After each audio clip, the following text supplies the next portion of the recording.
Otra área que vamos a tocar ahora es el tema referido a los fluidos corporales y finalmente los estados ácido básicos.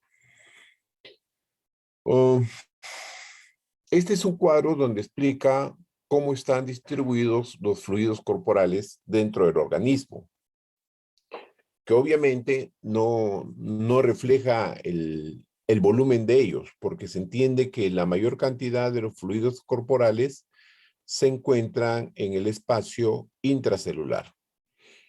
En sí solamente hay dos compartimientos en una división, digamos, académica, lo que es el compartimiento intracelular y el compartimiento extracelular. Pues bien, dentro de lo que es el compartimiento extracelular, podríamos hacer un conjunto de subdivisiones. La más clásica es aquella que establece lo que viene a ser dentro del extracelular el compartimiento vascular o intravascular y el compartimiento intersticial. Llamémosle compartimiento, llamémosles espacios, estamos hablando de lo mismo. Pues bien, de todos ellos hay algunos otros compartimientos que nosotros podemos acceder mediante diferentes métodos, pero que no son digamos, de mucha trascendencia, ¿no? Esto viene a ser lo que se llama el compartimiento transcelular. Este compartimiento transcelular, que representa el 1 al 2% de toda la capacidad del líquido corporal, el 1 al 2%, está constituido por diferentes compartimientos mucho más pequeños o espacios mucho más pequeños, como son, por ejemplo, la linfa, el sistema linfático, donde se encuentra el líquido peritoneal, el espacio pericárdico, el espacio pleural, conteniendo el líquido pleural, y los ventrículos del cerebro que contienen lo que viene a ser el líquido cefalorraquídeo. Entonces, todos estos fluidos, linfa, líquido peritoneal, líquido pericárdico, pleura y líquido cefalorraquídeo, solamente van a significar el 1 al 2% de todo lo que viene a ser el agua corporal total. Entonces, es una cantidad no digamos, despreciable, ¿no? No significativa. Pero pudieran darse en algunas circunstancias que la cavidad peritoneal o la cavidad pleural puedan ser espacios donde se logre almacenar una cantidad importante de líquido. Pero la característica de estos líquidos o de estos espacios, básicamente son espacios donde hay un escaso intercambio de fluidos dentro de lo que viene a ser el líquido extracelular, un escaso intercambio de fluidos, y muchas veces vendría a ser lo que se llama ocupación de fluidos en el tercer espacio. Ya les comenté en clases anteriores donde hubo una paciente procedente de Huánuco que tenía almacenado dentro del pulmón derecho, tenía almacenado aproximadamente 4 líquidos de líquido purulento. Entonces, la capacidad de almacenamiento que tienen estos espacios puede ser una capacidad importante.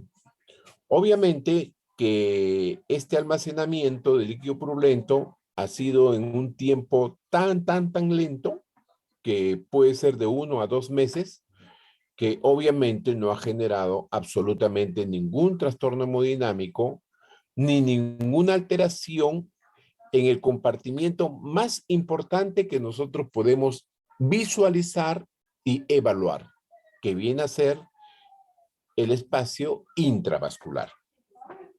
De la misma manera, cuando hay pacientes que pueden tener, por ejemplo, dentro de un abdomen agudo, pueden almacenar dentro de la cavidad pleural volúmenes tan importantes, superiores incluso a los 5 litros. O sea, son capacidades de almacenamiento importante que, dependiendo de la naturaleza o de la causa generadora del almacenamiento de esos fluidos, muy bien, casos que generan alteración hemodinámica y hay casos que no generan alteración hemodinámica. Les mencionaba, dentro de estos mismos casos que vemos nosotros con relativa frecuencia en un hospital de cuarto nivel como el Hospital Almenara, les mencionaba el caso de otra paciente procedente de un hospital del Seguro Social, en el cual había entrado a una cirugía, le habían colocado los trócares para una cirugía laparoscópica y habían lesionado involuntariamente la aorta, la vena cava, y ha tenido pérdidas importantes de sangre superiores a los 10 litros, ¿no? Que ha requerido transfusión de 22 paquetes globulares. Entonces, son capacidades de almacenamiento importante y en este caso, por ejemplo, por ser una pérdida sanguínea aguda, sí llegó a producirle un shock hipovolémico, ¿no? De causa hemorrágica. Ese es otro caso. Tenemos un tercer caso, por ejemplo, de un paciente cirrótico, ¿no? Un paciente cirrótico generalmente con una cirrosis avanzada y que va a tener como característica de su cuadro clínico la presencia de líquido acítico. Y dentro de la cavidad peritoneal puede almacenar tranquilamente 5, 6 o 7 litros de líquido acítico, producto de la cirrosis. Son pacientes que llegan con abdomen distendidos. Muchas veces hay circulación colateral. Muchas veces se puede observar el reflujo hepatoyugular, pero cuando se le hacen las maniobras clínicas de exploración, se puede observar, por ejemplo, el signo de la oleada o actualmente una herramienta de exploración frecuente que puede ser un ecógrafo y se determina efectivamente la presencia de un líquido acítico importante. Generalmente en estos casos, los pacientes pueden hacer alteraciones hemodinámicas, digamos, moderadas. Son pacientes que pueden tener tendencia a la hipotensión, pero por el volumen de líquido acítico que está almacenado dentro de lo que es la cavidad abdominal, puede llevar lo que es el diafragma hacia arriba y generar un trastorno que no es poco frecuente de dificultad respiratoria en estos pacientes por problemas de tipo ventilatorio, y en casos muy extremos pudieran llegar incluso hasta un estado de una insuficiencia respiratoria. Bien. ¿Hasta aquí alguna pregunta? Bien.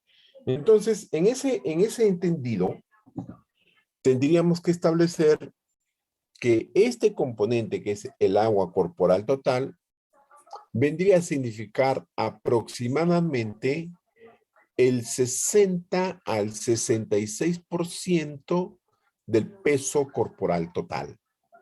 Este es un promedio establecido para una persona adulta que se encuentre en condiciones normales, ¿no? Para un adulto sano.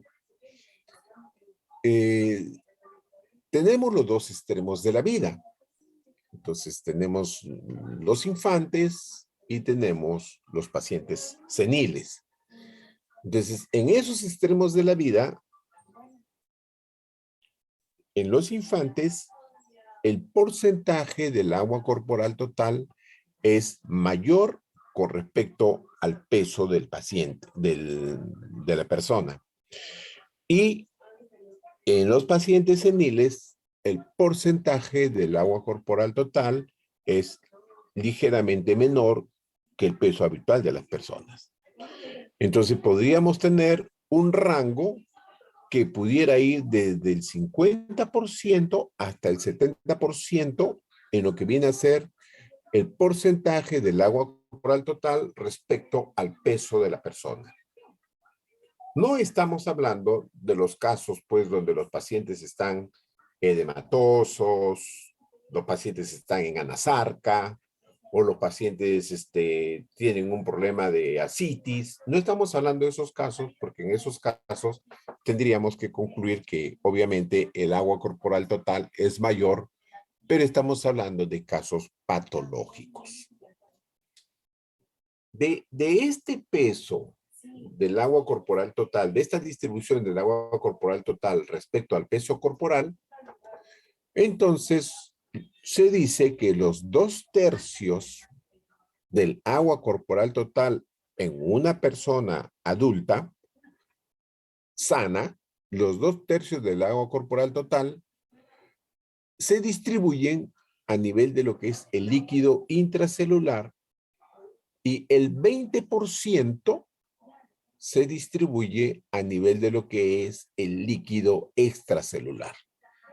Entonces, 2/3 forman parte del líquido intracelular y 1/3 viene a ser parte de lo que es el líquido extracelular. Pues bien,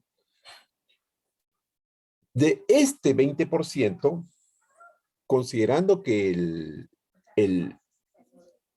el porcentaje del líquido transcelular es un porcentaje despreciable, mínimo, se señala que de este 20%, más o menos los 2/3 o el 15%, que vendría a ser los 3/4, pero generalmente los 2/3, vienen a formar parte de lo que es el intersticio.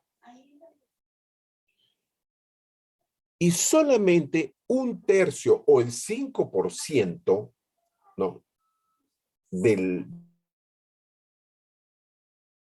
líquido extracelular es lo que viene a formar parte del plasma.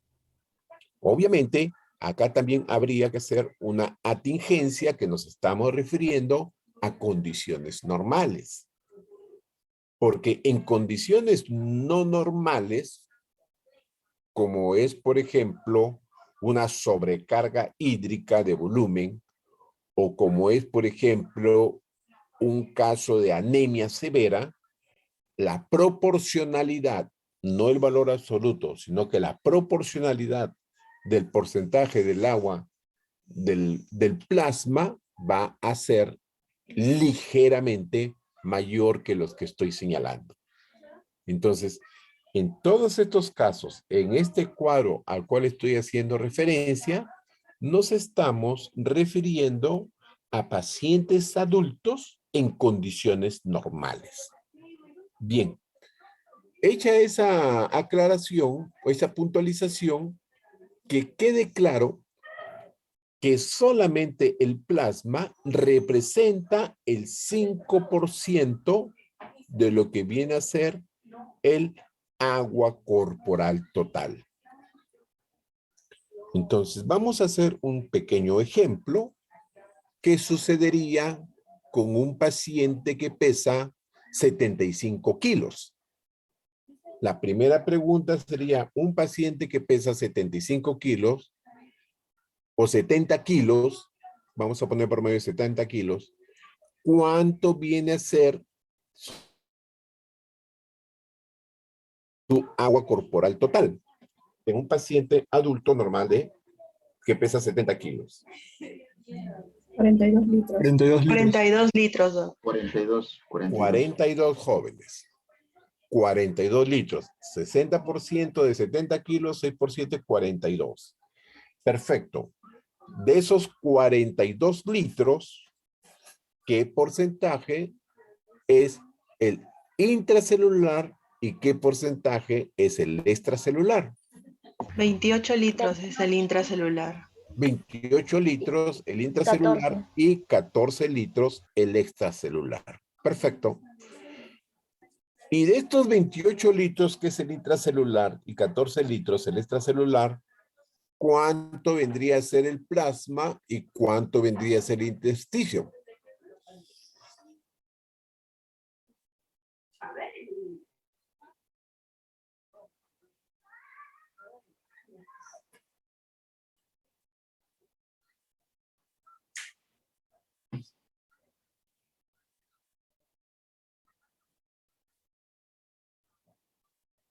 ¿Salió? Doc, sería 3,5 litros el plasma y intersticio 10,5. ¿Cuánto el plasma? 3,5. 3,5. Ok. Entonces, 3,5 el plasma y 15. ¿Y cuánto el otro? 10,5. Sería 3,5, sería el otro 11,5. Ah, sí, 10,5. 10,5. 3,5 el plasma y 10,5 el intersticio. ¿No es cierto? Sí. Perfecto. Entonces, si seguimos haciendo ese ejercicio y decimos que normalmente el hematocrito sanguíneo viene a ser el 40 o el 45% de la sangre, y si este paciente tiene, vamos a poner 3,5 litros de plasma, ¿cuánto sería la sangre total de ese paciente? 1,5. ¿Cuánto? 5. La sangre total. 1,5 litros sangre total. Suponiendo que es ¿Por qué? 45%. 5.55. Ok, sí, me Claro, confundí. acuérdense que plasma viene a ser el 5% y encontraron un valor absoluto que es 3,5. ¿De acuerdo? Ese es su valor absoluto. Entonces, 3,5 litros es el plasma. Ahora, yo lo llevo a otra regla de 3 simple. Si el hematocrito viene a ser el 45%, quiere decir que el plasma viene a ser el 55%. ¿Estamos? Sí. Ok. Sí, doctor. Entonces, si el plasma es el 55% y ese 55% equivale a 3,5 litros, ¿cuánto viene a ser el 100%? Sería 3,5 por 100 sobre 55. A ver, ¿cuánto sería? 6.36. 6,36. Para ese paciente de 70 kilos, aproximadamente su volumen sanguíneo total es 6,36 litros. Y si su hematocrito es 45%, quiere decir que 3,5 litros es plasma, ¿no?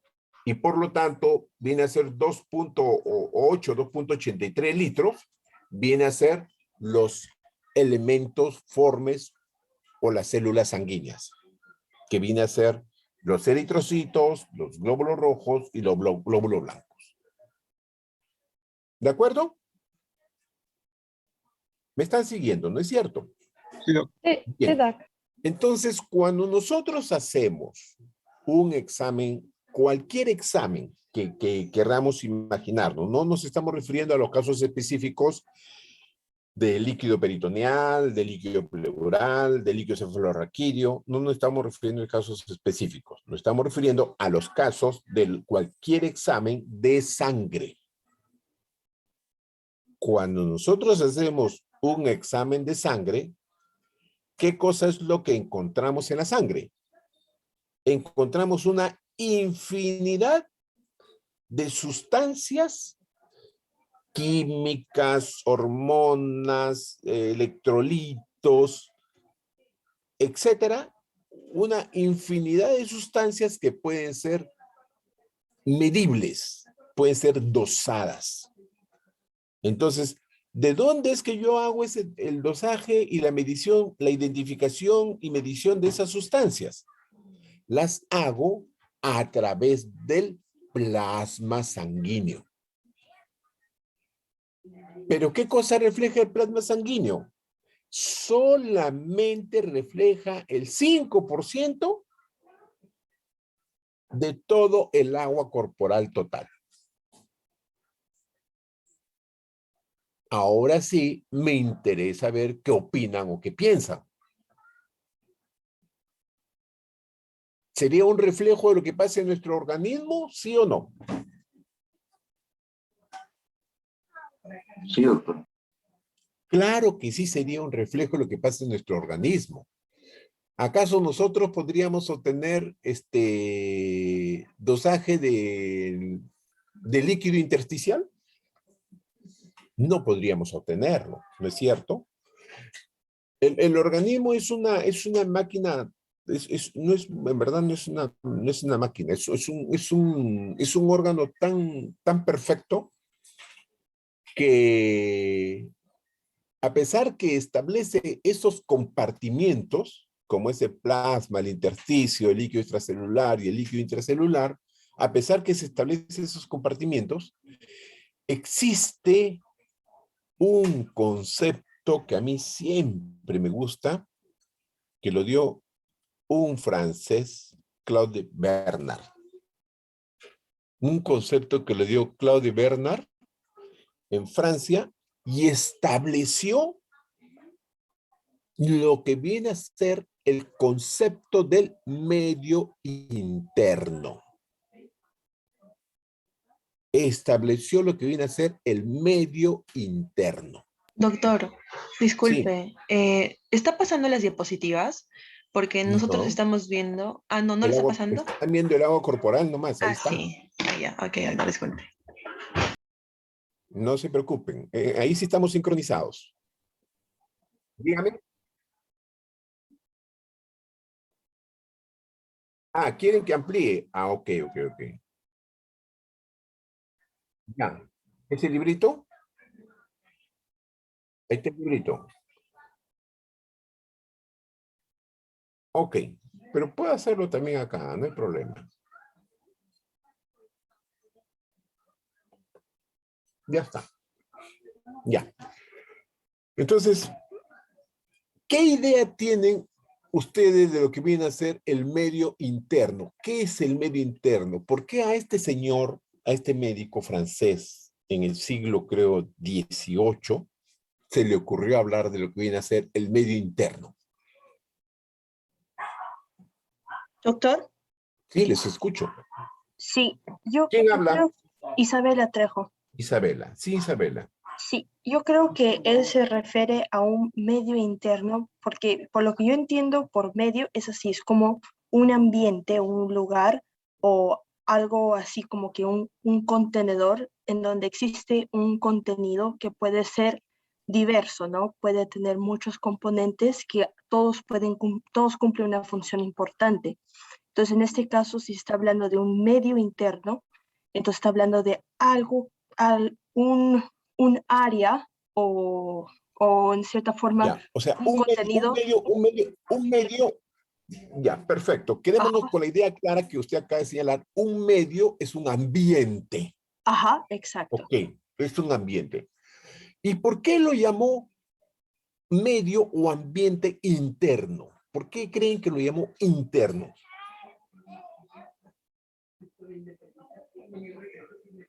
Porque, doctor, tiene un Porque es el balance, plasma sanguíneo ¿Ah? que tiene circula un por balance. dentro de los... Ya, a ver, me hablan las dos, pero de uno en uno. ¿Quién habló? Aparte Isabela, Joana, Joana. ¿Joana su apellido? Ah, Joana Gallardo. ¿Joana qué? Gallardo. Ya Joana. Joana Gallardo, ya. A ver, ¿cuál era tu opinión, Joana? Ah, bueno, yo creo que es medio interno porque Es el plasma sanguíneo que circula por el interior de los vasos sanguíneos. Por el interior de los vasos sanguíneos. A ver. Ya. Creo que eso es todo. A ver. Claude Bernard, 1813-1878. O sea, siglo XIX. ¿Qué? Nosotros somos, ¿qué organismos? ¿Poikilotérmicos o homeotérmicos? Homeotérmicos. Somos un organismo homeotérmico, ¿no es cierto?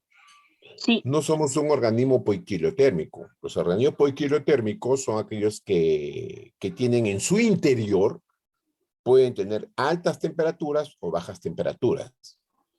Un organismo homeotérmico es que en su interior maneja una temperatura, vamos a llamarle promedio, ¿no es cierto? Dentro de este entendido de que somos un organismo homeotérmico y que somos, digamos, organismos calientes, no organismos fríos, la homeotermia, que es la regulación de la temperatura, se inserta dentro de este concepto mayor que se llama la homeostasia. Entonces, la homeostasia viene a ser el equilibrio interno del organismo.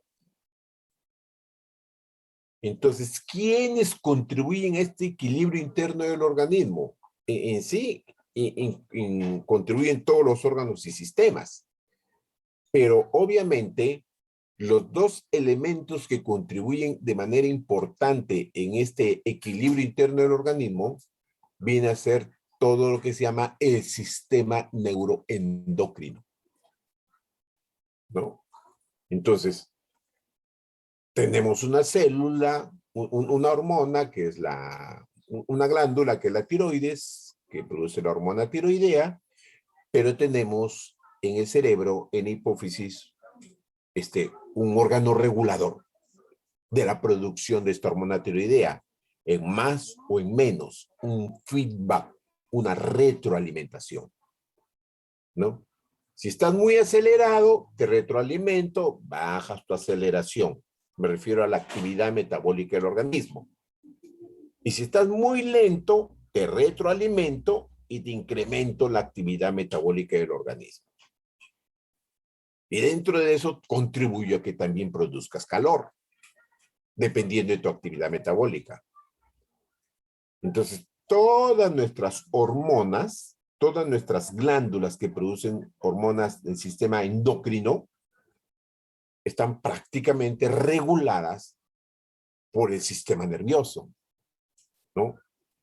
Tanto la hipófisis como el hipotálamo. Tenemos un centro de respiración, ¿no? Tenemos un centro de la sed, tenemos un centro del hambre. En sí, todo nuestro organismo está regulado.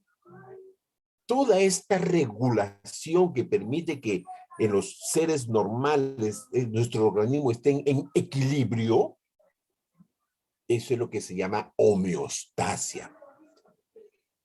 Y como todo eso tiene que ver dentro de nuestro organismo, se le llama equilibrio interno. O sea, todo lo que se usa como interno viene a decir que está dentro de nuestro organismo. ¿Para diferenciarlo de qué?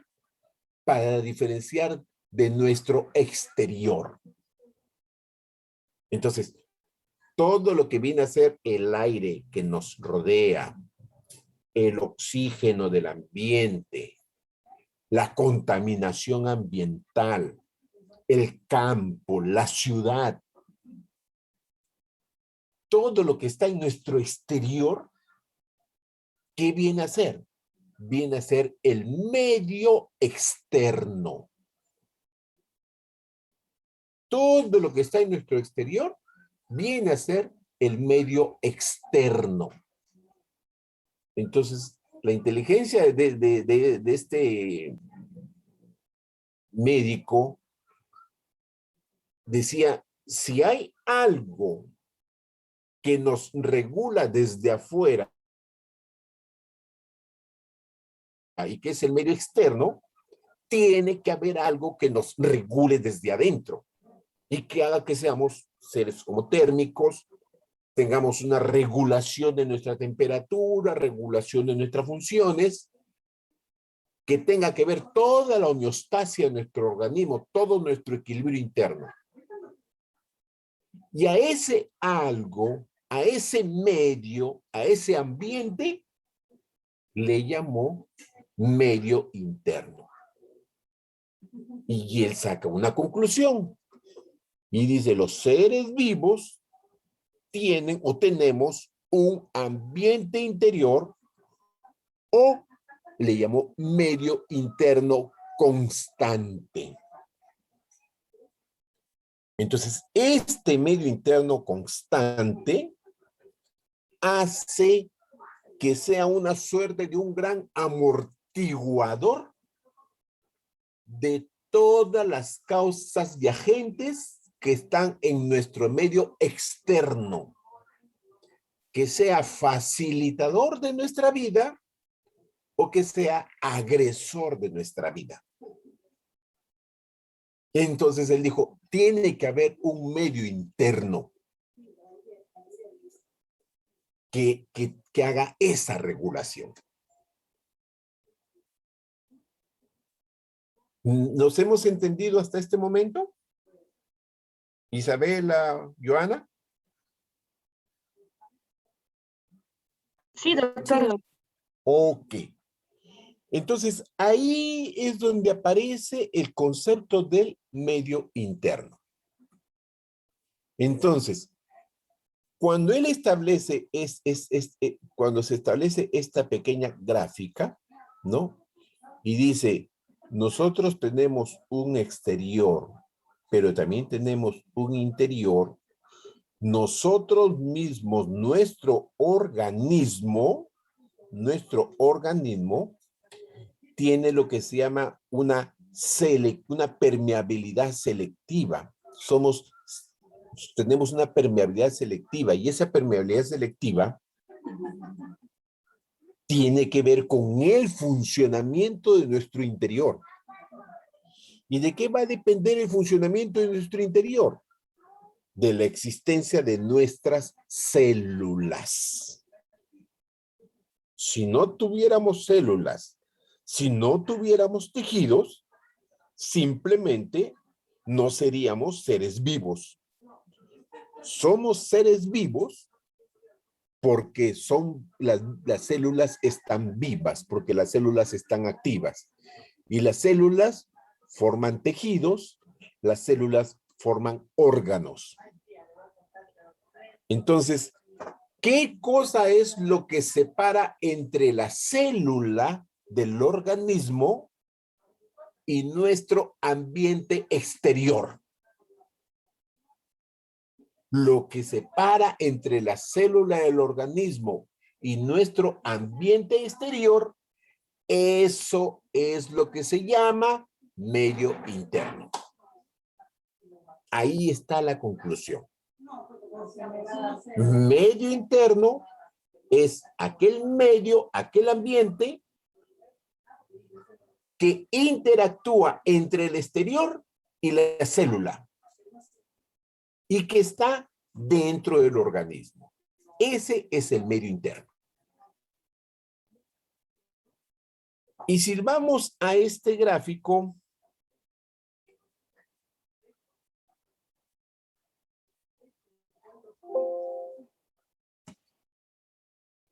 ¿qué sería lo que está entre el exterior y la célula del organismo? ¿Qué vendría a ser lo que está entre el exterior y la célula del organismo? Es todo lo que está de azul. ¿Ah? El extracelular. El intersticio. El extracelular. ¿Quién dijo el extracelular? Samuel. Samuel. ¿Hay un solo Samuel? Samuel Coaquira. Pregunte, ¿hay un solo Samuel? En la Biblia hay un solo Samuel. En la clase, Creo que sí. No. bueno, Sí. ya. Samuel, ¿por qué dices el extracelular? Bueno, bueno, porque es el medio que está entre las células o lo que no es celular y está entre el ambiente, medio ambiente y pues entre las células, ¿no? Abarcaría todo lo que es vascular e intersticial. Muy bien.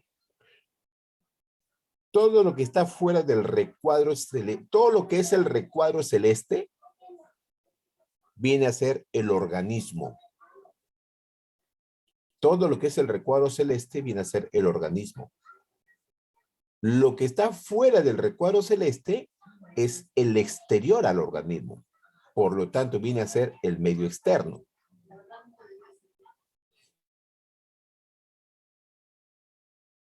Todo lo que viene a ser definido acá como el espacio o compartimento intracelular viene a ser todas las células del organismo. Es toda la célula del organismo. Entonces, lo que está entre el exterior y el compartimento intracelular, ¿qué viene a ser? El extracelular. Y el extracelular ya está dividido en el vascular, en el intersticial, en el linfático, en el espacio pleural, en líquido cefalorraquídeo, en la cavidad peritoneal. Todo eso es el extracelular. Pero con fines académicos simplemente decimos es el intersticio y el vascular. El intersticio y el vascular son parte del componente extracelular. Entonces, si queremos definir cuál es el medio interno, la respuesta es sencilla. El medio interno es el extracelular. ¿De acuerdo? Entonces, ¿podemos hacer una medición, tener una idea de lo que pasa en el intracelular? Pregunto.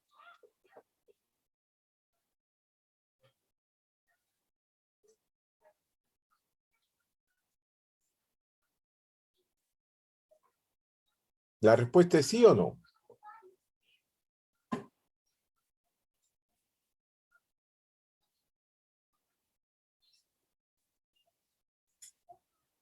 ¿Me escuchan, jóvenes? Sí, doctor, lo escuchamos. Bien. ¿Podríamos tener alguna idea de lo que pasa en el intracelular? No, Creo que no, doc. Ya. Crean Doc. que sí. Crean que Pero, sí. pero sería indirectamente, ¿no, doctor? Perfecto. Es indirectamente, pero crean que sí. ¿Por qué? La pregunta es, la ciencia, como estamos ahora en la ciencia, ¿podríamos decir que hemos llegado al conocimiento de la célula en mayor o menor medida? En mayor medida.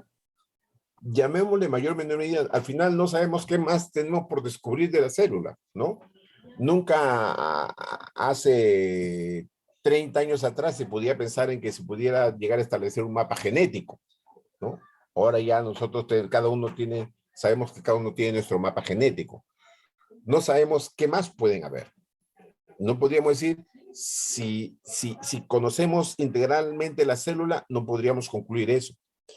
De acuerdo al conocimiento actual, efectivamente podríamos decir que en mayor medida ya conocemos la célula.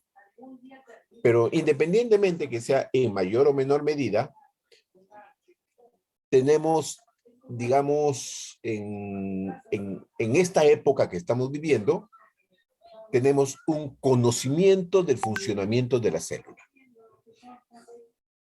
Y en ese conocimiento del funcionamiento de la célula, sabemos que la célula es selectivamente permeable, sabemos que la célula alberga los 2/3 del líquido, del líquido corporal, del agua corporal total, y sabemos que la célula tiene la actividad metabólica de la célula. Por lo tanto, cuáles son los nutrientes que necesita, cuánto necesita de oxígeno, cuánto necesita de volumen. ¿Y por qué sabemos eso? Por este concepto, por este proceso, perdón. Este proceso que viene a ser el intercambio continuo que hay entre lo que viene a ser una parte del compartimiento extracelular que viene a ser el líquido intravascular y una parte del compartimiento intracelular que viene a ser la célula y la membrana celular. Entonces, si nosotros quisiéramos hacer una imaginación surrealista, si quisiéramos una imaginación surrealista, podríamos imaginarnos que esta es una célula, lo que está de amarillo es una célula, lo que está de rojo es un capilar. Un capilar. Y así como nosotros decíamos que en la parte respiratoria a cada alvéolo le corresponde una unidad capilar, tendríamos que decir de una manera surrealista que cada célula tiene un proveedor. Este proveedor que tiene la célula vendría a ser un capilar. Y este proveedor, que es el capilar, es el que se encarga de entregar nutrientes, ¿no? Que pueden ser aminoácidos, carbohidratos, lípidos, electrolitos, oxígeno, entrega nutrientes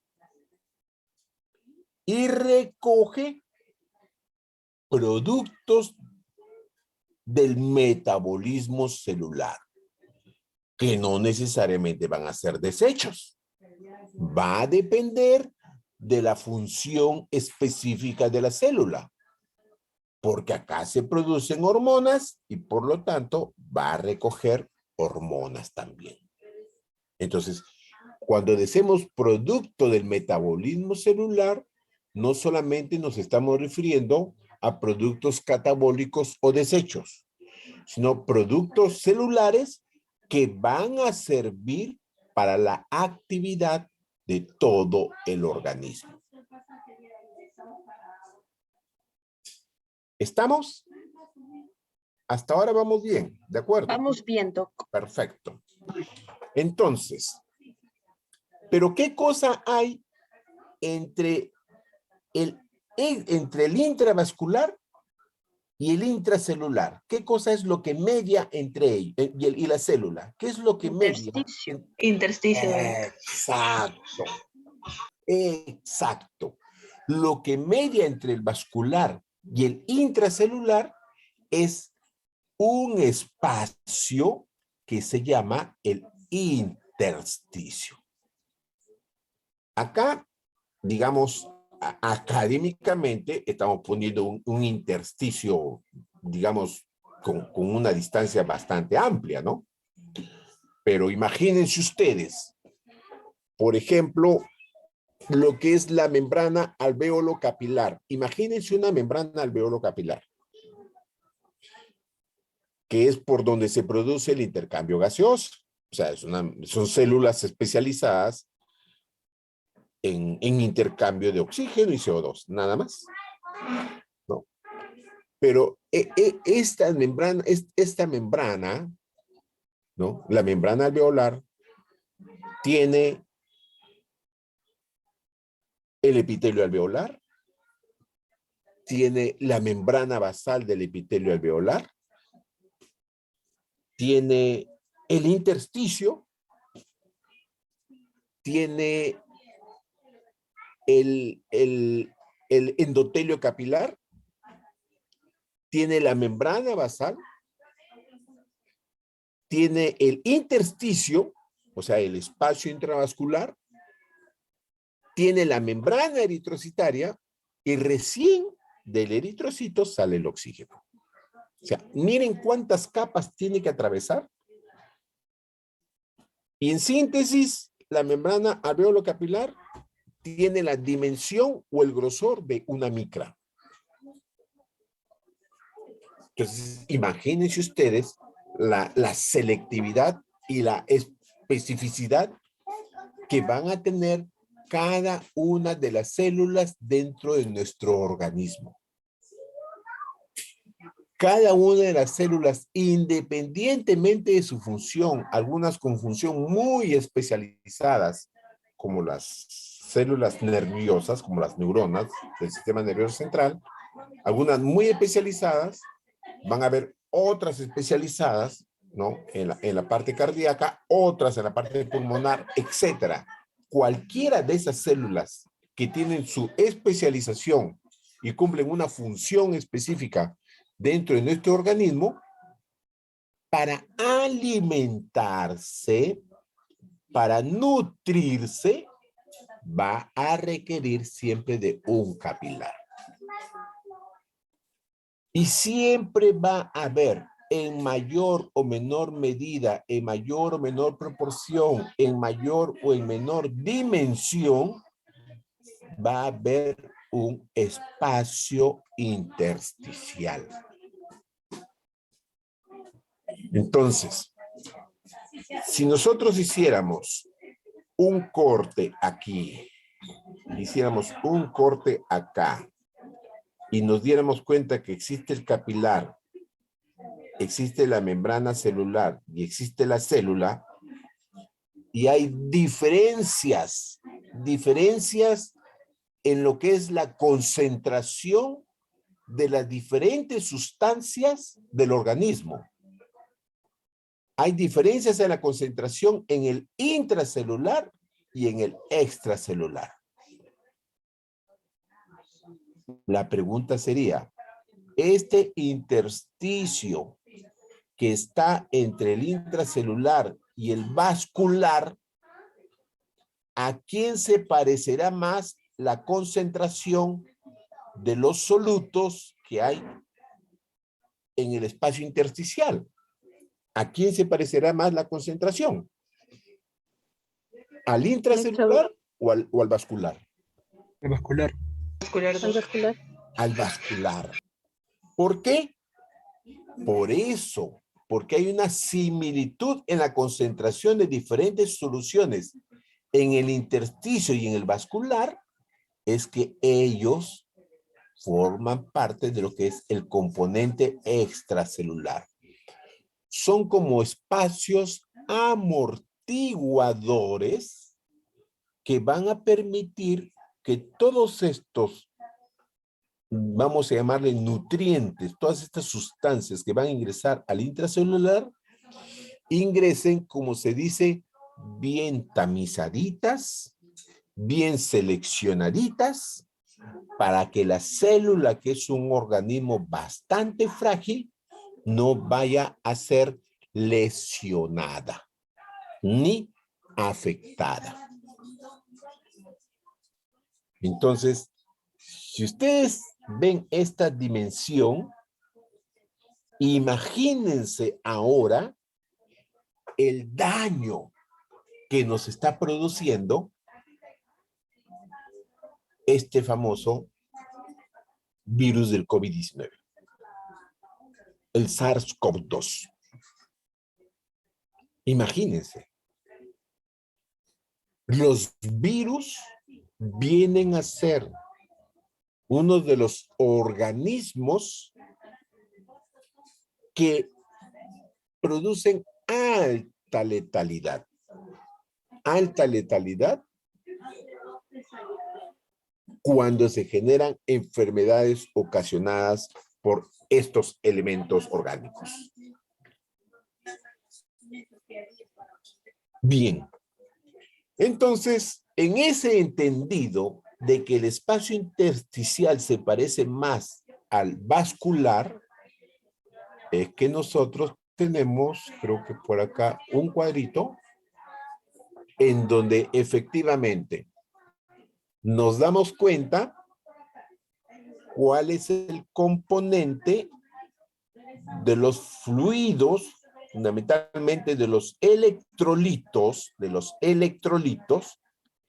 en el plasma o intravascular, y cuál es el componente de los fluidos o electrolitos en el intersticio. Y nos damos cuenta que las concentraciones de estos electrolitos es casi similar. ¿Ven? Tienen casi la misma cantidad de cloro, la misma proporción de sodio, la misma proporción de bicarbonato, ¿no? La misma proporción de calcio. Bueno, hay una diferente proporción de potasio, se entiende por la actividad del potasio, sobre todo a nivel intracelular. Y lo que diferencia el líquido intersticial del plasma sanguíneo, la diferencia más saltante, aparte de la concentración del potasio, es la presencia o concentración de las proteínas. ¿Y por qué hay más proteínas? Sabiendo que todo esto, el contenido del plasma y el contenido del fluido intersticial son iguales, sabiendo que son iguales, entonces la pregunta sería, ¿y por qué, si son iguales, por qué hay 5%? Porque hay 5% en el intravascular y porque hay 15% en el intersticio. Si son iguales, simplemente por efecto osmótico, deberían tener los mismos volúmenes. ¿Dónde está la diferencia? Doctor, ¿podría ser para mantener la presión?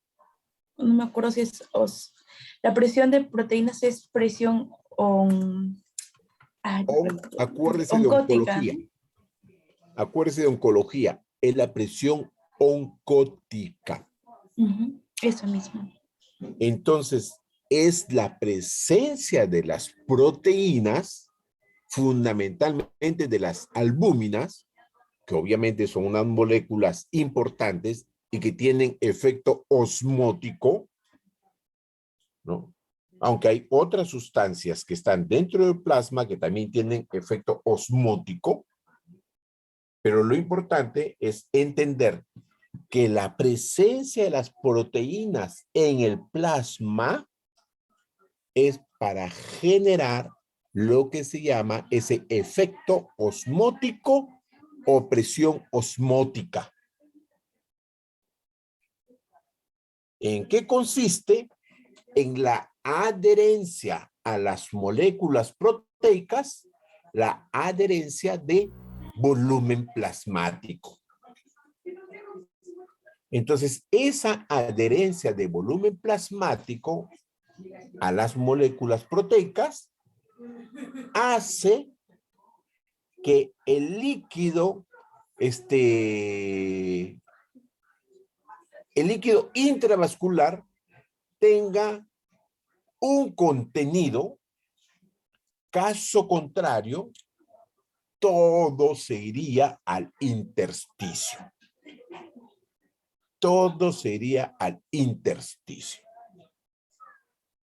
Entonces, esa viene a ser la importancia de la existencia de lo que viene a ser el espacio o el líquido intravascular. Entonces, aquí podríamos hablar que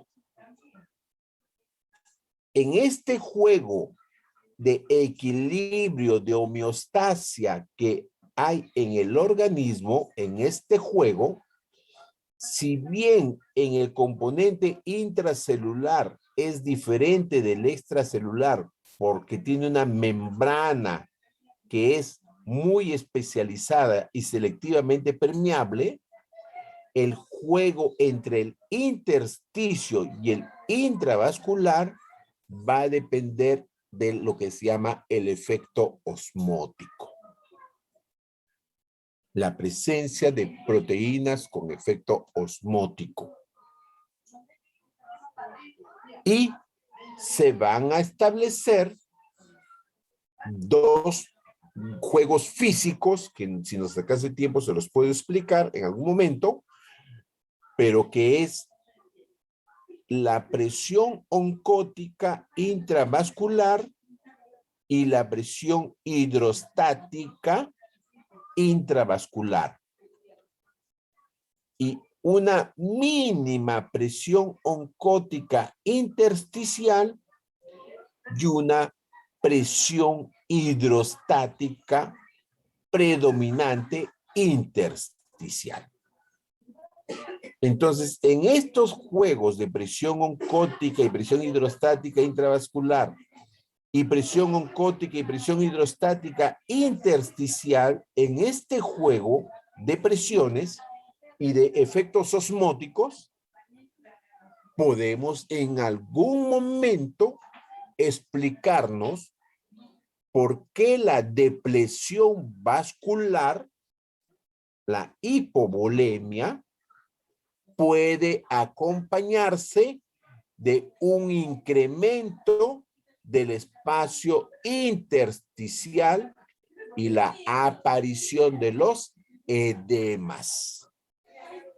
Una explicación, que ya se la voy adelantando, para efecto de que cuando ustedes tengan ya una clase, vean sus pacientes con edemas, acuérdense de su presión oncática, su presión hidrostática y su espacio intravascular y su espacio intersticial.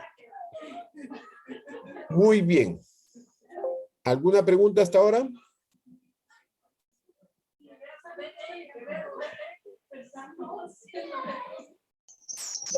Hasta ahora todo bien, doctor. Bien. Perdón, no escuché. ¿Todo bien?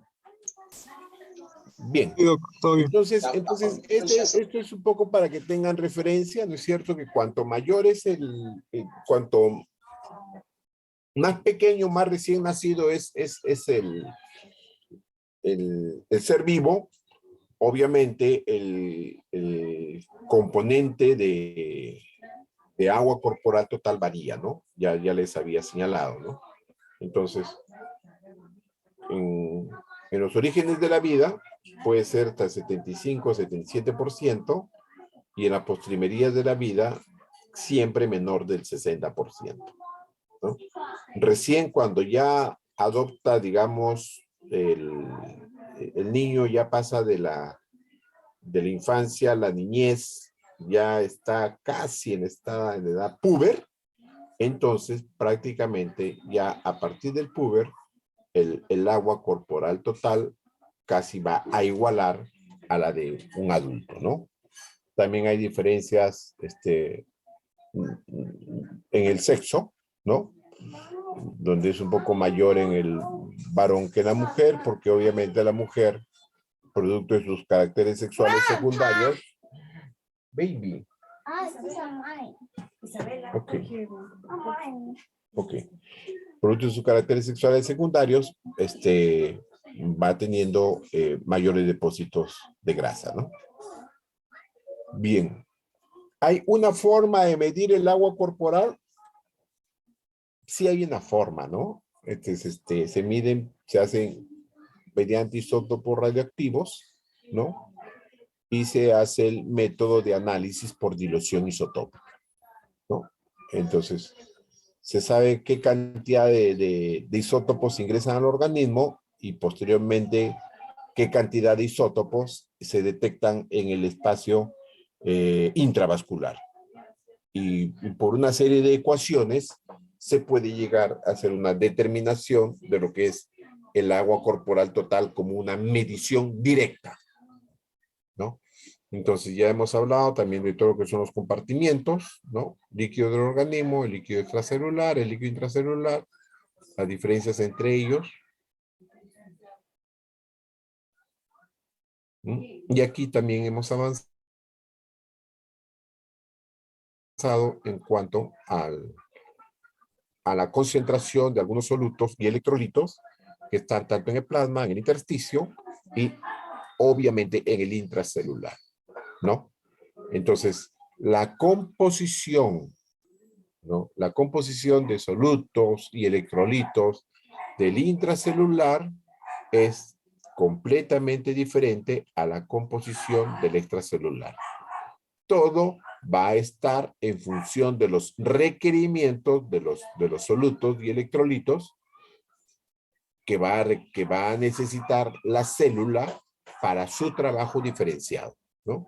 Entonces, en líneas generales, sabemos que el potasio es el ion de carga positiva que tiene mayor concentración en el intracelular y el sodio es el ion de carga positiva de mayor concentración en el extracelular. Y obviamente la proteína, más que en el intravascular, está almacenada en las células, ¿no? Los fosfatos, que también cumplen una función de buffer o tampón, pero también tienen una función celular importante, están más concentrados dentro del intersticio, dentro del intracelular, que en el extracelular. Bien, entonces esto les permite tener una clara diferenciación de los compartimientos intracelular y extracelular, y por lo menos viene una pregunta de examen de este cuadrito. Ya hemos visto el concepto de lo que viene a ser medio interno, ¿no? Y tendríamos que entrar en estos otros conceptos que vamos a pasarlos un poco rápido, que tienen que ver con lo que vendría a ser el transporte celular, ¿no? Entonces, en general, si hacemos otra prueba, en general, esto viene a ser la membrana celular, ¿no? Esta es una membrana celular, ¿no? Con unos receptores especializados y generalmente la parte bilipídica que es característica de todas las membranas celulares, ¿no? Entonces, en general, hay un transporte continuo, ¿no? Hay un transporte continuo de sustancias a través de la célula, ¿no? Entonces, este transporte continuo puede ser un transporte activo o un transporte pasivo, ¿no? Todo lo que viene a ser transporte activo es porque te vas contra una gradiente de concentración. O sea, tienes una gradiente de concentración que está en tu contra. Entonces, la mejor explicación es, por ejemplo, la bomba de sodio-potasio ATPasa, ¿no? Donde hay mayor concentración de sodio en el extracelular, mayor concentración de potasio en el intracelular y obviamente la membrana no tiene un efecto osmótico pasivo. La membrana celular tiene un efecto, se genera un transporte celular que se llama transporte activo. Entonces, para este transporte activo, ¿no? De cómo mantener el potasio siempre a mayor concentración en el intracelular y cómo mantener el sodio siempre a mayor concentración en el extracelular, tiene que haber un mecanismo que finalmente va a hacer que produzca energía, que consuma energía, perdón. Entonces, todo proceso que lleva a consumir energía, quiere decir que estás consumiendo energía porque estás trabajando contra una gradiente, ¿no? Es como si ustedes se acuerdan de su respiración, es igualito. Se supone que nuestra respiración tiene dos fases.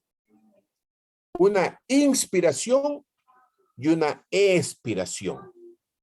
La pregunta es, ¿cuál es la fase activa y cuál es la fase pasiva? La inspiración es Inspiración la es fase activa. activa y Ajá. pasiva la La expiración. inspiración es activa y la expiración es pasiva.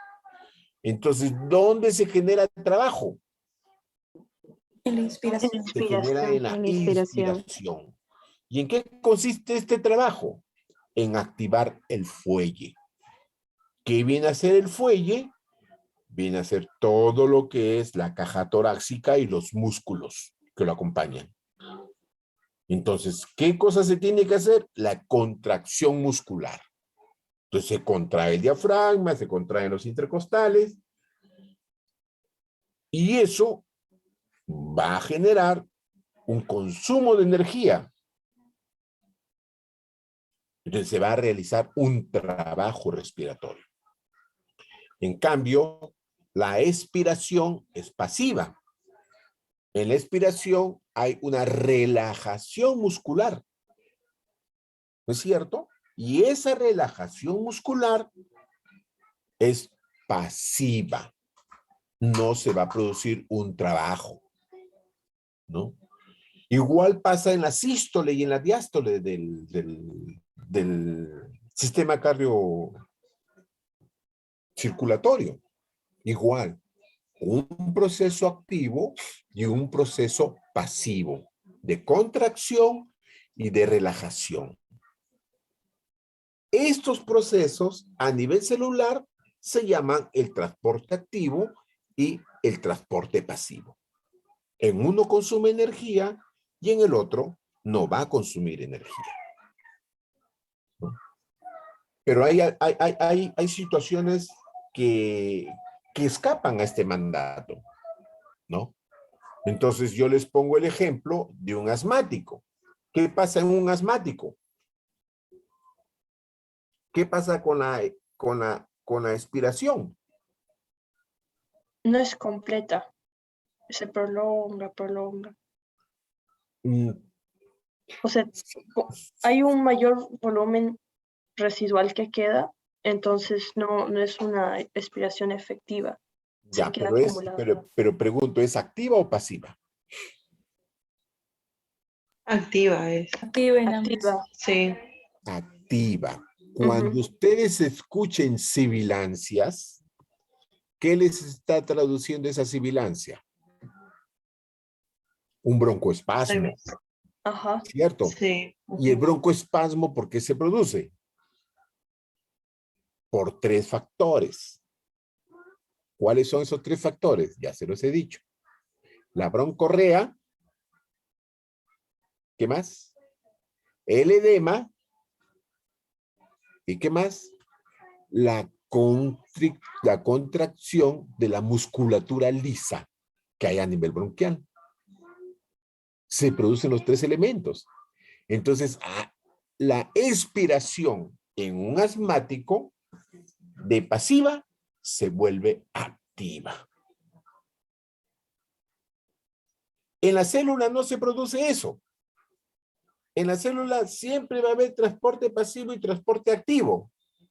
Pero cuando la célula va a ser agredida por una noxa y esa agresión es continua y permanente en el tiempo, entonces esa célula lo que va a hacer es dejar de producir energía, dejar de producir ATP. Deja el ciclo de Krebs y se va al ciclo de la producción del ácido láctico.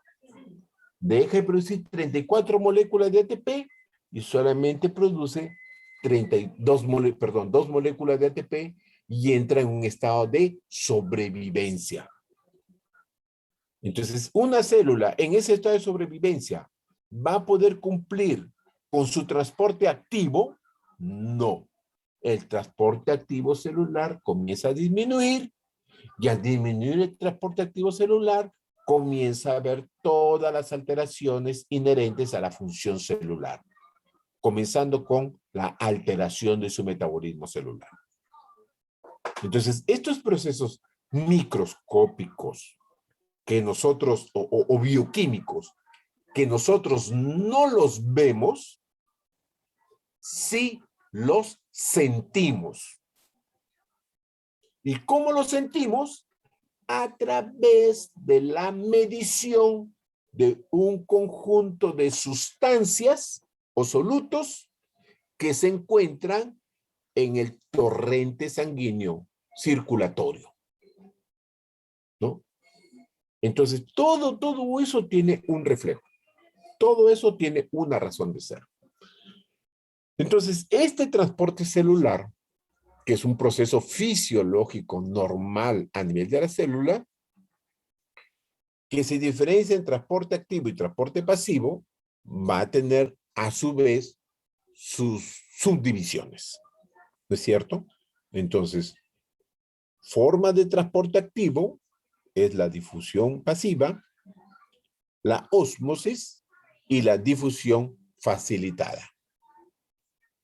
Y el transporte activo no es otra cosa más que el consumo de energía para trasladar un soluto o una sustancia de una zona de menor concentración a una zona de mayor concentración. Para ello, va a consumir energía utilizando moléculas específicas transportadoras. Estas moléculas específicas transportadoras son de naturaleza proteica, generalmente. Bien. Ejemplos. ¿En qué consiste esta difusión pasiva? ¿No? Entonces, obviamente, hay movimientos de átomos, de moléculas, de una región de mayor concentración a una de menor concentración, ¿no? El ejemplo, pues, más clásico es la sal o el azúcar, ¿no? Cuando ustedes lo disuelven en un vaso de agua, entonces, o una tableta efervescente, una tableta de vitamina C efervescente, igual. Lo dejan diluir en un vaso de agua hasta que va a llegar un momento en que va a haber una dilución completa.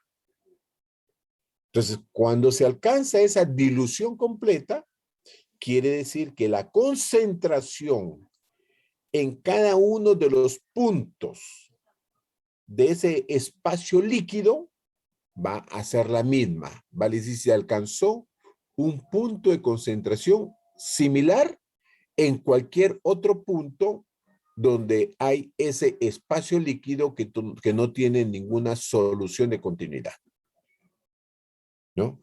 Entonces, claro, las moléculas van a estar activas, se van a seguir moviendo, pero alcanzan un punto de equilibrio que se llama el equilibrio dinámico, ¿no?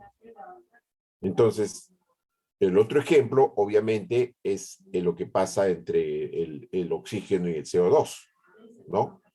Que tanto el oxígeno como el CO2 van a atravesar una membrana, que es la membrana alveolo capilar, ¿no? Va a generarse una gradiente de concentración, ¿no? Y que va a ir de una zona de mayor concentración a otra zona de menor concentración, ¿no? Por eso es que el oxígeno que está en el espacio alveolar atraviesa la membrana alveolo-capilar, ¿no?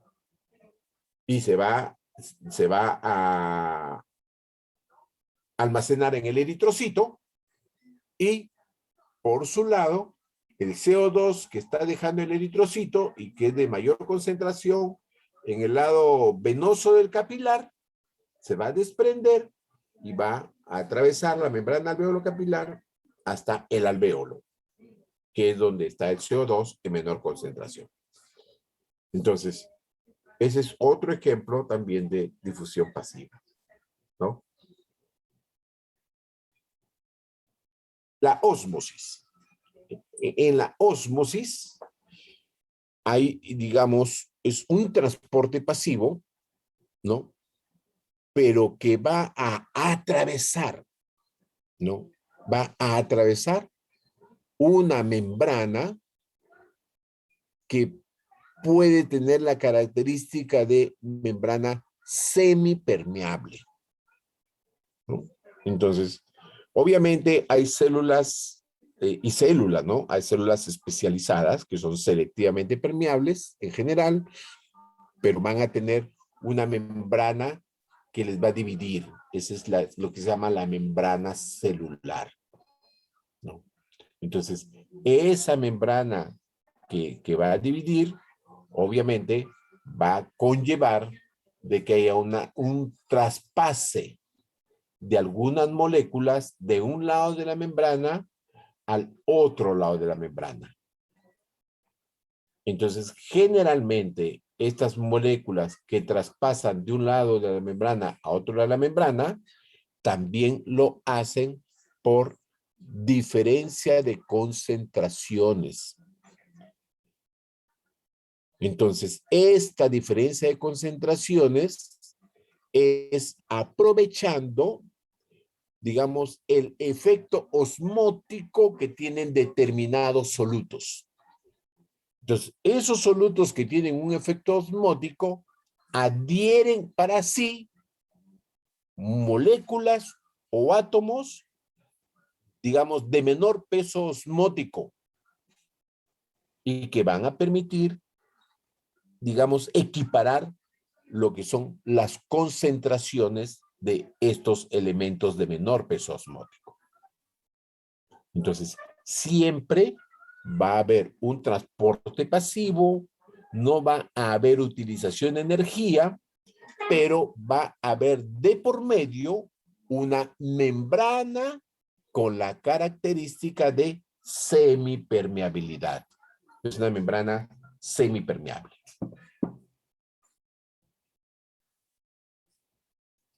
Acá, por ejemplo, las moléculas de agua, ¿no? Que son transportadas de un lugar de menor concentración de solutos a un lugar de mayor concentración de solutos, ¿no? Para tratar, digamos, de equiparar las concentraciones. Entonces, la característica importante es recordar que estos solutos tienen un efecto osmótico.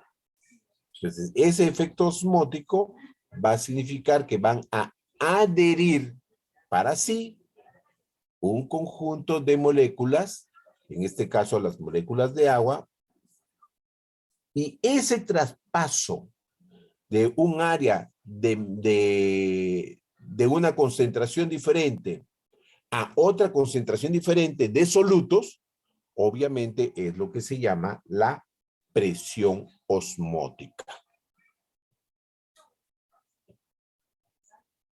Y el tercer elemento, componente de difusión pasiva, ¿no? De transporte pasivo, es lo que se llama la difusión facilitada. Entonces, es un poco como la ósmosis, ¿no? Entonces, igual, es el movimiento de sustancias a favor de una gradiente de concentración, ¿no? Pero la característica es que van a ser acompañadas de algunas moléculas específicas. Estas moléculas específicas se llaman moléculas transportadoras y que en el organismo son generalmente de naturaleza proteica. Entonces, estas moléculas transportadoras que son de naturaleza proteica pueden permitir, ¿no?, que algunas moléculas puedan pasar de un lado de la membrana al otro lado de la membrana. No hay consumo de energía.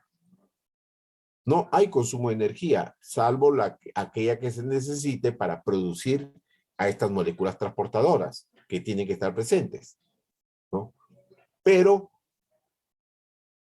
actúan como facilitadores o carriers, ¿no? Entonces,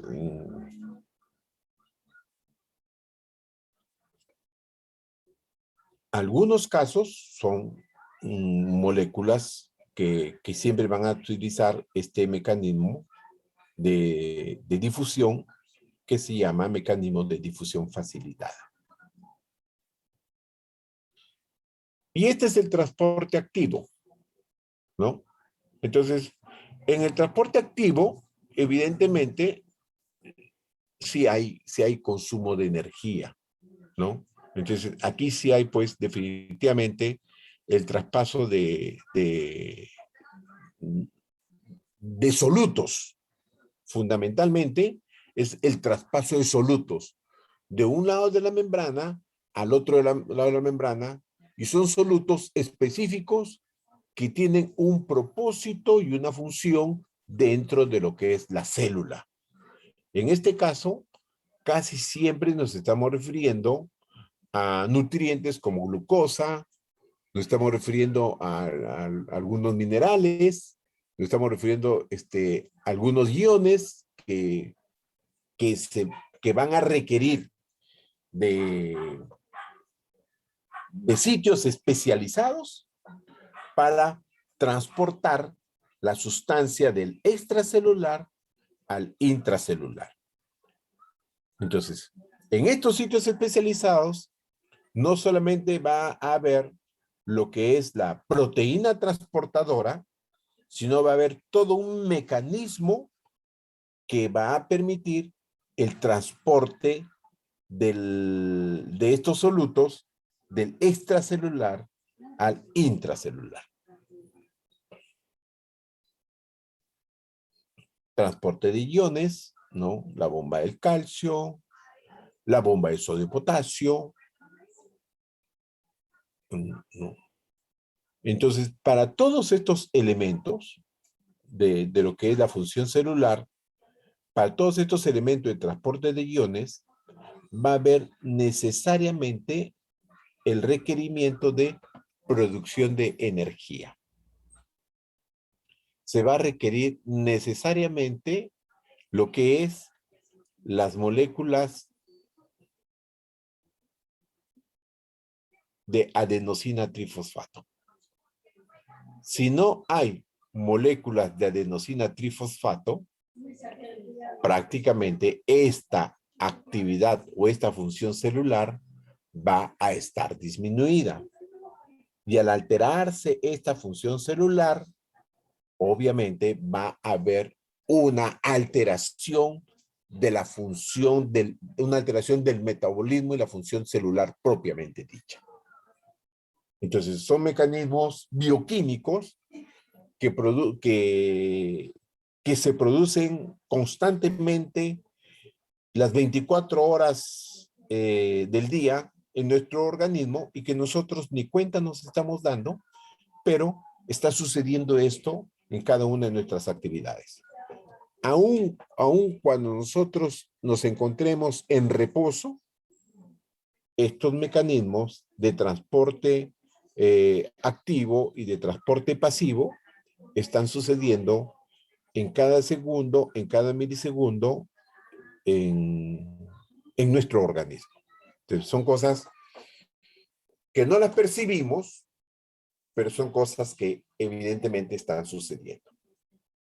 Obviamente, porque somos individuos sanos, gracias a Dios. Pero en los individuos enfermos, en las personas enfermas, estas funciones se ven seriamente alteradas.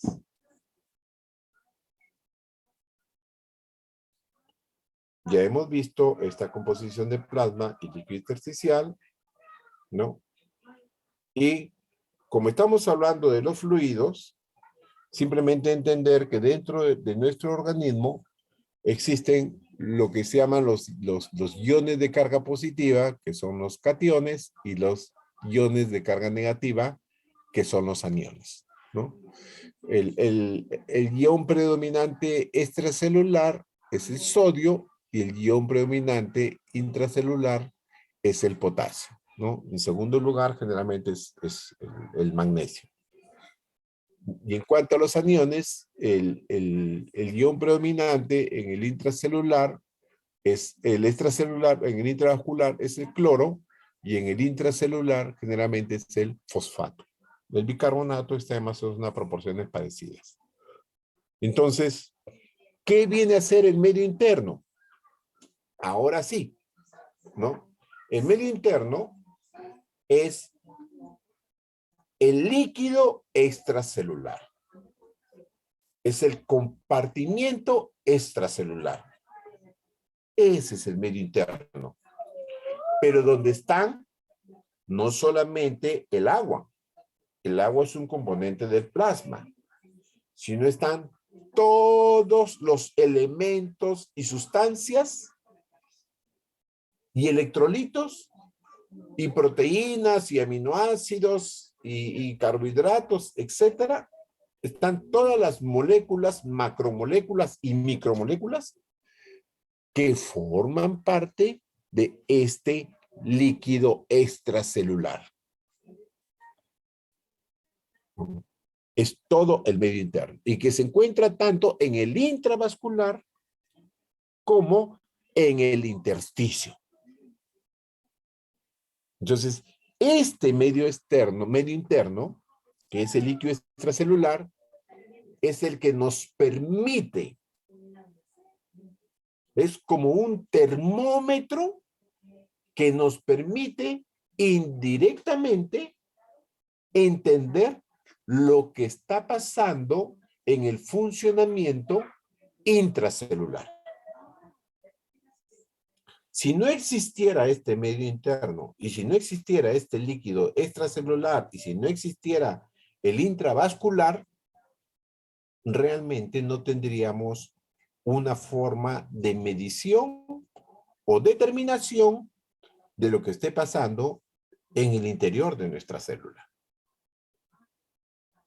Entonces, la única manera de entenderlo es que, pues, seríamos seres vivos de otra naturaleza, seríamos seres vivos con otras características y probablemente necesitaríamos de otros dispositivos o instrumentos para tener una valoración de lo que está pasando al interior de nuestra célula.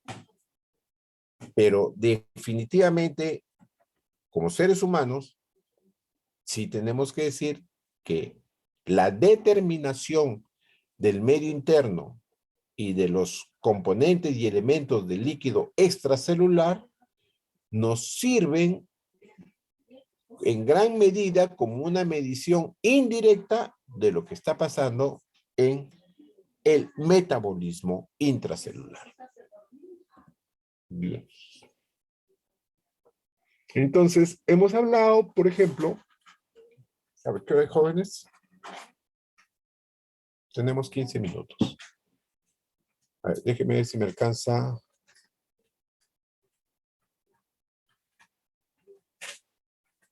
Sí, sí me alcanza.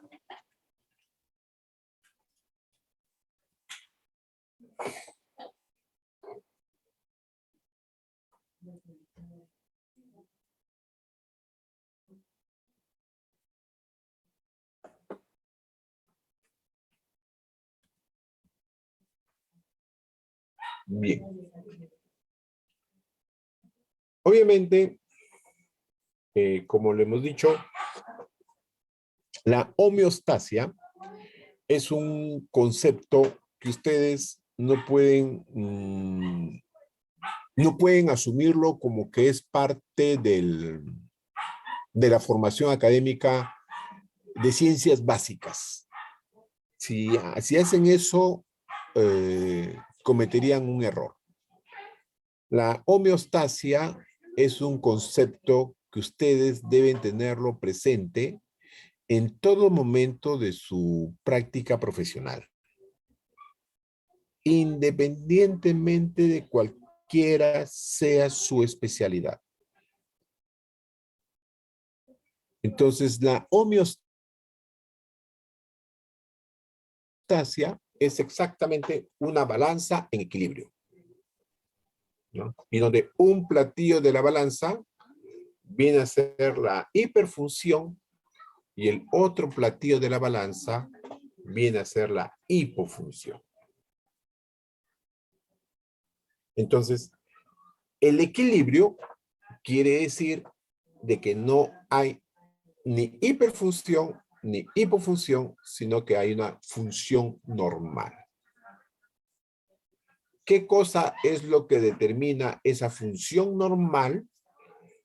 Es lo que en un primer momento les dije, es todo lo que viene a ser el sistema neuroendocrino. Entonces, el sistema neuroendocrino es fundamental o central para la regulación de esa función normal. Pero en segundo lugar,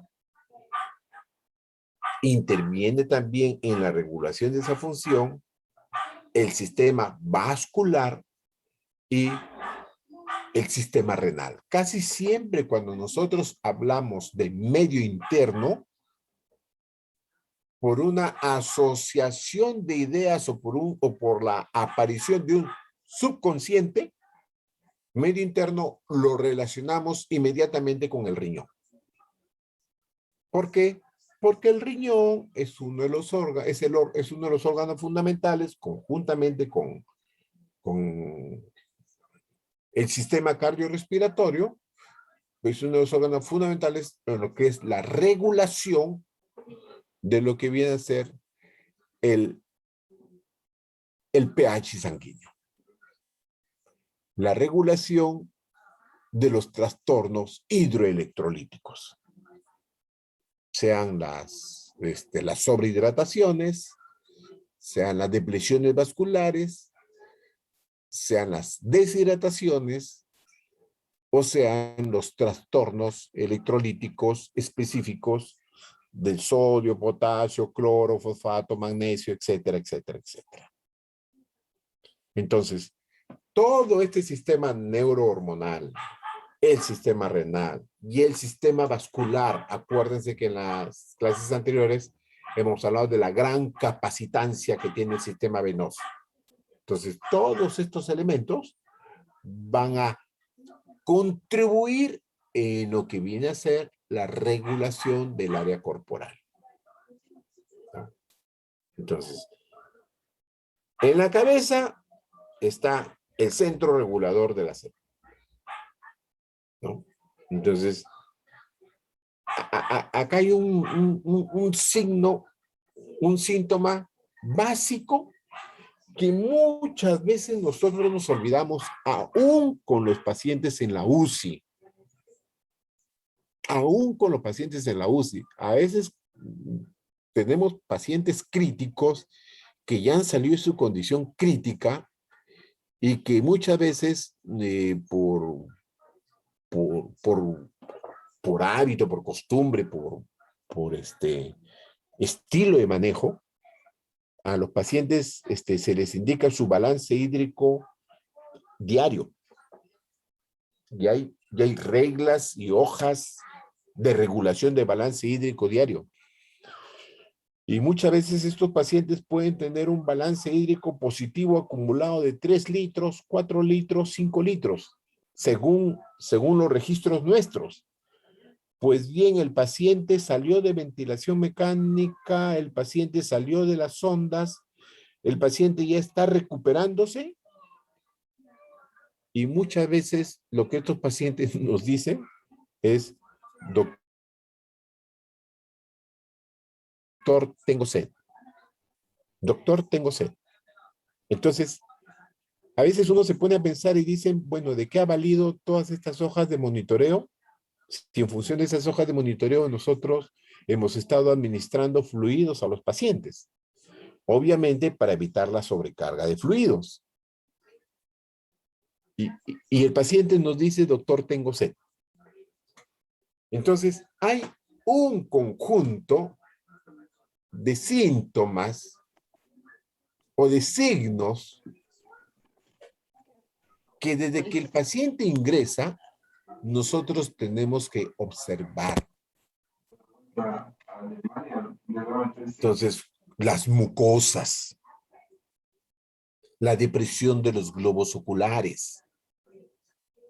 Si el paciente presenta vómitos, si el paciente presenta diarreas. Y fundamentalmente, la pregunta básica de funciones biológicas. ¿Cómo está la sed? Muchas veces, jóvenes, si ustedes no preguntan, el paciente no les va a decir. Y a veces han habido casos hasta hilarantes como que fueran de las películas de Cantinflas, en que el paciente te dice, doctor, tengo sed. Y usted le dice, ¿y desde cuándo tiene sed? Uy, doctor, desde antes o desde hace días. Y el paciente estaba intubado, ventilado, ¿no? Y a veces hay cosas que ya no vienen al caso, pero son preguntas hasta de perogrullo. Y dice, ¿y por qué no ha dicho antes que tenía sed? Y algunos pacientes dicen, doctor, porque simplemente usted no me ha preguntado. Entonces, hay una situación de respeto, entre comillas, o de reverencia, entre comillas, que subjetivamente el paciente se carga con respecto al profesional de la salud, en este caso al médico, que simplemente se limita y no dice nada porque no le pregunta. Entonces, pregunten. Si es que no ven en los pacientes, pregunten. Entonces, sed, cómo están las mucosas. Y fundamentalmente, edemas. Fundamentalmente, edemas. Buscar edemas. Muchas veces busquen edemas. Van miembros inferiores, el paciente no tiene edemas. Extremidades superiores, el paciente no tiene edemas. Pero el paciente está acostado, pues, buen tiempo, ¿no? Está en cama buen tiempo. Entonces, búsqueda en zonas declives. Entonces, ¿qué viene a ser zonas declives? Todo lo que es la región de la cadera, los muslos, las entrepiernas, ¿no? La región dorsal y lumbar de la columna. Y muchas veces ahí se encuentran los edemas. Pacientes con fovea 2, a veces hasta con fovea 3. Y con seguridad, esos edemas significa la acumulación de líquidos, que pueden ser 2 o 3 litros o 4 litros de líquidos. Otro elemento que ustedes pueden ver en su historia clínica rápidamente, cómo están las proteínas. Y dentro de las proteínas, cómo están las albúminas. Casi por lo general, por lo menos del 100% de pacientes críticos, diría sin exagerar, que hasta un 70% de estos pacientes, o sea, 7 de cada 10, sobre todo cuanto más tiempo de hospitalización tienen, se acompañan de más hipoalbuminemia o hipoproteinemia. Entonces, todos estos elementos es necesario que ustedes los entiendan cuando van a hacer una valoración del estado de hidratación del paciente. O sea, la regulación del agua corporal clínicamente viene a ser el estado de hidratación. Entonces, a veces podemos, hasta casi por costumbre, paciente, buen estado general, BEH, buen estado de hidratación, BEN, buen estado de nutrición. Y lo hacemos casi como una constante, como una seguidilla. Pero muchas veces no reparamos en que el buen estado de nutrición y el buen estado de hidratación simplemente nos está traduciendo o enmascarando diagnósticos que el paciente tiene y que no los contemplamos. Como es un paciente desnutrido, que generalmente es una desnutrición calórica proteica, o un paciente con depresión de volumen, y que le llamamos paciente deshidratado, ¿no? es un paciente con depresión de volumen. Entonces, todos esos elementos son fundamentales en el ABC de su conocimiento clínico y de su evaluación de paciente. Cualquier paciente que sea, pero si es un paciente crítico, con mayor razón. Entonces, la homeostasia, el mecanismo de la sed y la función de los riñones, ¿no? Entonces, los riñones tienen una función específica, ¿no? A través de lo que es la secreción, la función a nivel renal de lo que es la hormona antidiurética y el sistema renina, angiotensina, aldosterona, ¿no? Entonces, estos elementos van a ser muy importantes en la valoración de la función de los riñones en la regulación del agua corporal. Entonces, el agua corporal va a estar regulada por el riñón y es ello lo que va a determinar el volumen, lo que llaman variación del ritmo, el volumen del flujo urinario. Entonces, ustedes mismos observarán, ¿no? Quien se tome tres vasos de agua, basta que sean de tazas grandes, de 300 o 350 centímetros cúbicos. Quien se tome 3 tazas grandes de agua, simplemente va a tener mayor frecuencia en la micción, porque ese riñón que está normal va a producir un mayor flujo urinario, ¿no? Y sobre todo, esto es más frecuente y visible en los adultos mayores. Por eso es que a muchos adultos mayores, su familia ya les limita la ingesta de agua en las noches.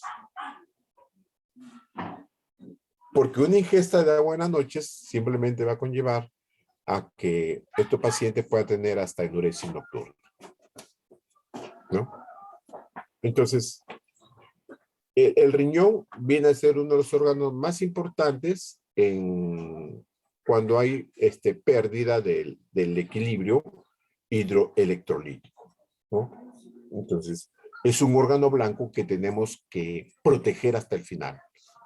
Claro, los mecanismos compensatorios del organismo muchas veces van al sacrificio del riñón, con tal de favorecer, proteger la función respiratoria, la función cardíaca, ¿no?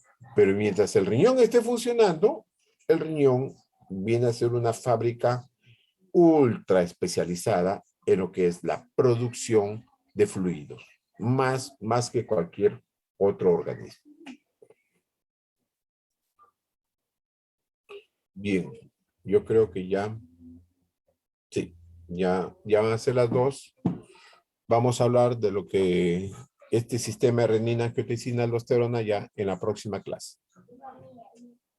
Bien. Son las 4 de la tarde. ¿Alguna pregunta? En esta oportunidad casi ha habido poca participación porque la verdad necesito ganar tiempo con ustedes y ojalá que me haya un tiempito mayor porque me gustaría tocar algo, temas de insuficiencia respiratoria.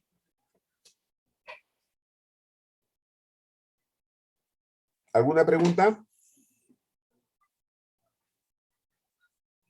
Bien.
Bien, jóvenes.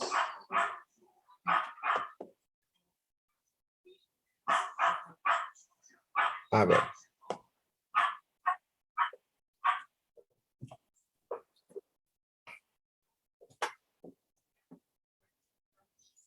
Walter Taxa. Presente, doctor. Buenas tardes.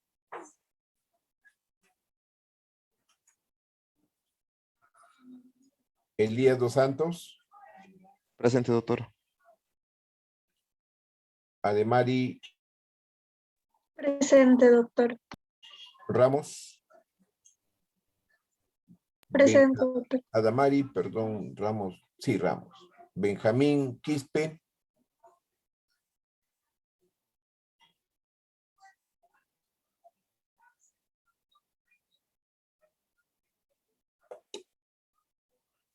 A ver, déjenme ver. Tengo que verlos. Benjamín Quispe. Ok. Gonzalo Pacori. Presente, doctor. Gaby Ginés. Presente, doctor. Libet Lerma. Presente, doctor. Sharon Yempen. Presente, doctor. Gerald Apaza. Presente, doctor. Stephanie Castro. Presente, doctor. Dante Correa. Presente, doctor. Liz Guerrero.